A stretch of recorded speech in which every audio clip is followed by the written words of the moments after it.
Hi everyone, this video gives you an outline of the 2020 Early Childhood Professional Experience Handbook. You can collect 2 hard copies from the Will Professional Experience office on level 4 of the Education Building, and the handbook is also available online on our website and on the Flow page. On the inside front cover of the handbook, you will find the Professional Experience Calendar. This outlines when your placements will be carried out throughout the 4 years of your degree. For this year, we're looking at the Year 1 column, which shows that your placement will be from the 7th of September this year for the next 5 weeks. That's if we've placed everyone by then, and we hope that we will do. Normally, we do not continue placements through the mid-semester break, so this takes into account the school holidays at the end of term 3 as well. But if you're starting your placement around week 7 or 8 of the semester, then you'll finish in plenty of time for the end of the year. We then have our contents page that shows you where you can access all the information, and the roles and responsibilities which are outlined in this week's lecture and also shown here in more detail. This shows you everyone involved in your professional experience placement and their roles and responsibilities in supporting you to be successful, including your own role as the pre-service teacher. Over the next few pages, you'll find some example study plans. These might look different from your study plan, but this gives you a guide as to what your topics are over the 4 years of your degree. And at the bottom of page 9, we have an outline of your placement dates and when they occur, in which semester and which school term that aligns with. So if you're confused as to what your placement looks like in your degree, follow this plan at the bottom of page 9, and it outlines for you the days of placement and when they occur in the year.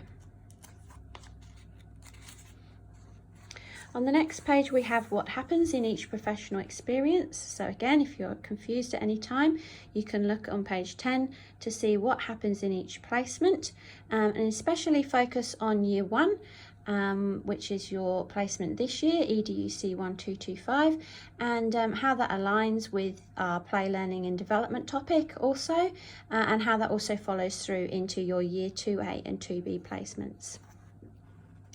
This page might look confusing, but this outlines to you the requirements for your professional experience placements when I've been speaking about having experience with 10 days in birth to 2 and blocks in preschool and school. This page outlines the requirements organised into the different accreditation and different government bodies that we need to work with. TRB and ASEQA, the Department for Education, and also the Flinders University requirements. So you can use this to refer to at any time, but it outlines again the age group requirements that you need to complete during your degree. On the next page is a summary of what you'll need to do during your placement. So again, look at this section at the top here for further information, and an overview of how your placement meets the national quality standards is outlined here. This refers more to you in second year, but if you are at risk of failing your placement at any time, then this process is used through the assessment flowchart, and it outlines how we ensure you are successful, but the at-risk process that we put in place to ensure that you have a successful placement and pass your placement. In addition, if you need support from health and counselling at any time, their information is at the bottom of the page. The next few pages outline the expectations for placement, so how you need to make sure you're fit and professionally ready for the placement in the conduct that you display throughout your placement days, and also the expectations of attendance. Please note those sections in red because they are important, and they are also outlined in the lecture for this week as well. This page outlines the requirements for placement that we've already discussed, including your immunisation form, your working with children check and your RAN. And how to seek permission for photographs, also outlined in this week's videos, and withdrawing from placement at any time. In a couple of weeks, we'll have a lecture on what your professional experience planning file will look like, and page 18 gives you an outline of what you might include in that planning file. And into second year, we meet as groups to review our planning files here at the university. So this is an important part of your practice and evidencing that you've met the Australian professional standards for teachers. So this page outlines what you should include in that file and is a good reference point to keep coming back to. Over the next few pages, we have some examples of session plans. This one's very detailed. It has lots of questions and bullet points that you can go to when you're planning your learning experiences with children. That might not be something you get much of a chance to do this year, but into your placement in second year, you'll be planning learning experiences for the children each week. So this gives you a starting point for thinking about how you'll set out those session plans. Further questions are outlined here, as well as some reflection questions that you can answer once you have taught the children your learning experience for the week. And then here we have two examples of session plans which can be downloaded from the Professional Experience website, and you can choose which one you use, which one you think will suit your children and your teaching, and you can also adapt these. They're in a Word document so that you can alter them as you wish. So these will be helpful when you start to plan children's learning, mainly from year 2 onwards. Then we get to the year 1 section, and these are all outlined with some blue tabs along the side. For this year, you need to just be focusing on year 1 and then into year 2 in 2021, or when you come to do your second year placement. Please have a read of these pages. This tells you the aims and outcomes and your responsibilities during the placement, and also how we will assess you.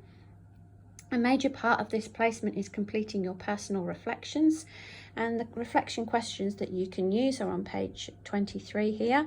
So I would suggest choosing a couple of these questions to answer at the end of each day to reflect on your learning and your developing pedagogy, and ensure that you are evidencing that you are improving your practice throughout your professional experience days. So these are the main 2 pages to refer to for your year 1 placement.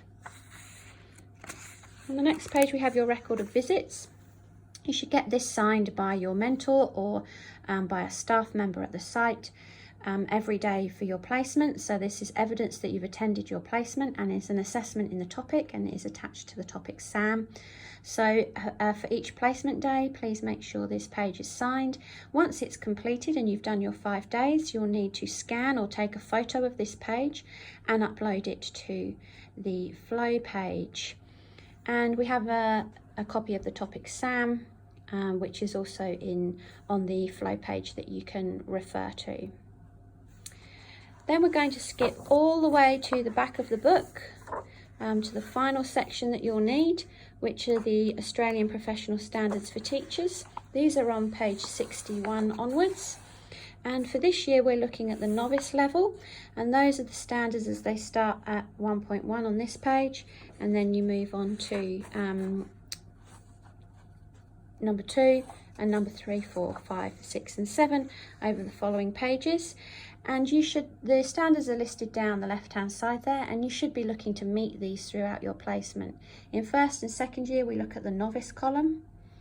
Into third year, you are emerging as a pre-service teacher, almost qualified and ready to teach in the field. And then in your final placement, we look at graduate, and you need to meet the graduate standard on all of the Australian Professional Standards for Teachers in order to pass the topic, your professional experience topic, and also your degree. We then move into proficient, which is from your first year of teaching. We've included this column here so that you can see what's expected of you as you graduate and become a teacher in the field.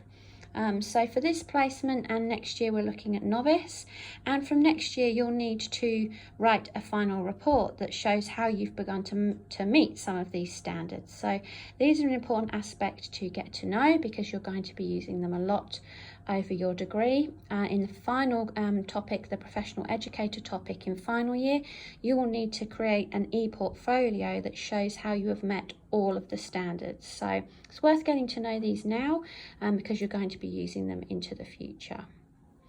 So that concludes our brief introduction to the Professional Experience Handbook. Make sure you've collected a copy from the Will office and take some time to read that before your first placement, so it has all the information you need to be successful.